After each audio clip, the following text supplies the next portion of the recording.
Mukwege, merci d'être parmi nous. Cette journée du 8 mars, elle est symbolique. Qu'est-ce que vous aimeriez voir changer en termes de situation vis-à-vis des violences faites aux femmes dans cette journée du 8 mars? À qui vous voudriez vous adresser en particulier dans cette journée du 8 mars? Je pense que dans cette journée du 8 mars, je souhaiterais que la voix des victimes de violences sexuelles de la République démocratique du Congo, mais de tous les pays en conflit, que leur voix puisse être écoutée.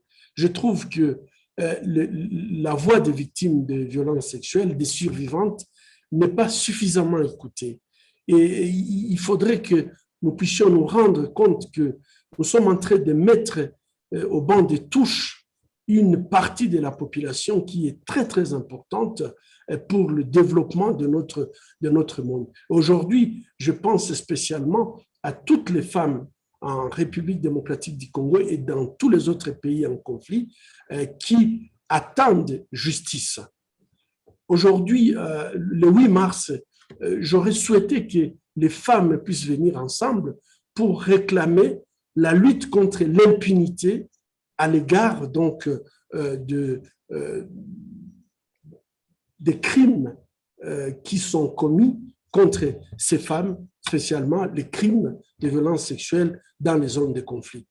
L'impunité permet à ce qu'en fait les bourreaux puissent continuer à violer. Et aujourd'hui, on voit que ça n'a plus de limites.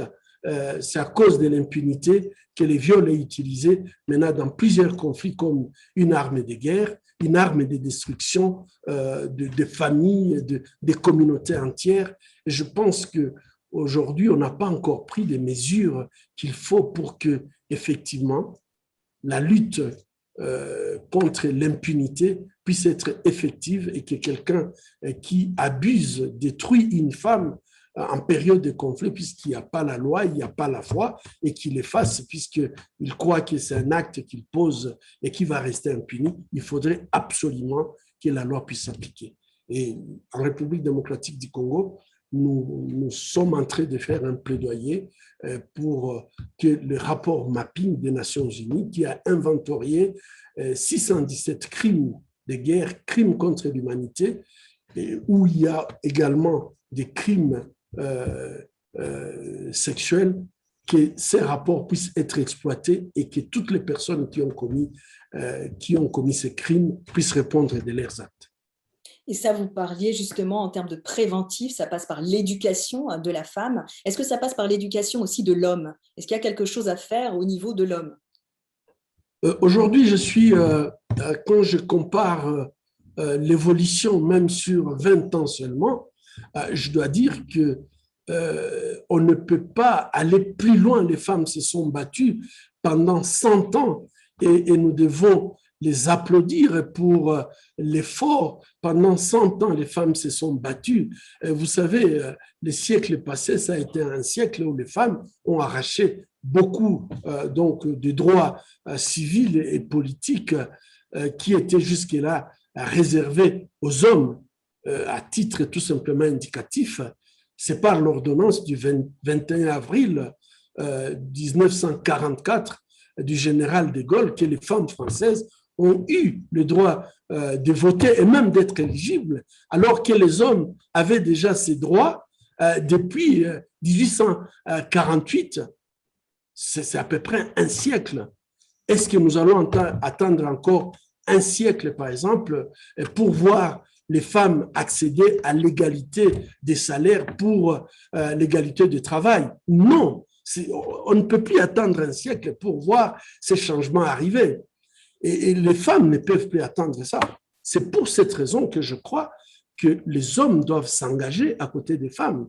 Les hommes doivent s'engager pour permettre à ce qu'il y ait cette égalité. Lorsqu'il y a égalité homme-femme, ce ne sont pas seulement les femmes qui gagnent, c'est tout le monde qui gagne.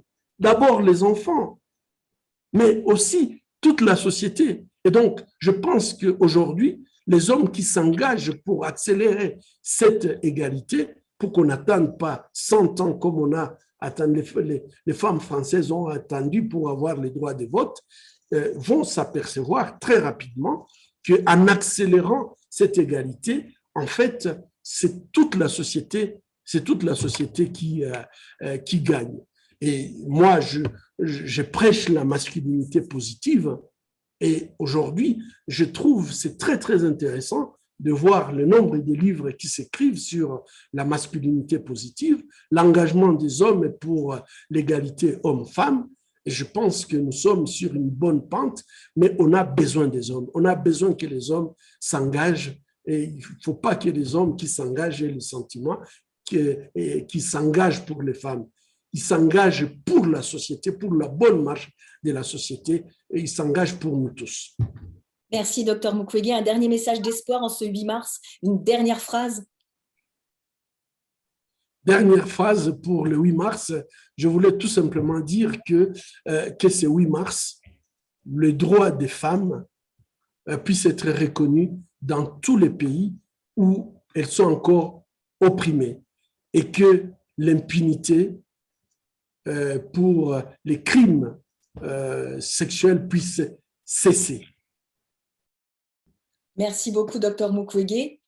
Merci encore d'avoir été parmi nous. Je vous en prie, madame. Merci.